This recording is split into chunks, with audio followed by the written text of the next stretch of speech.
Lesson number. Explanation. We can see rivers, streams, lakes, trees and climbers, houses and roads, animals and birds around us. We will classify them. It means some things are living things and some are non-living things. Non-living things.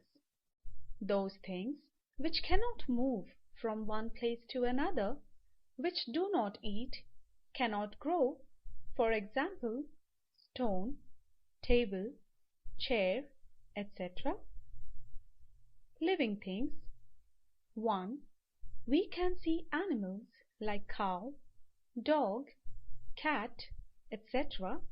All these are living things. They give birth to babies, feed them, they grow. Birds also lay their eggs, give birth to the babies, and take a lot of care of their young ones. They fly because they have wings. 2. Living includes trees and bushes because seedlings grow from seeds. They grow into plants.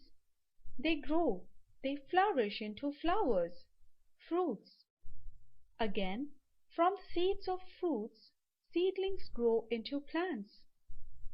All the things we need, like clothes, food, fruits, etc., we get from the trees. Water and air that all the living things need are also the parts of the environment.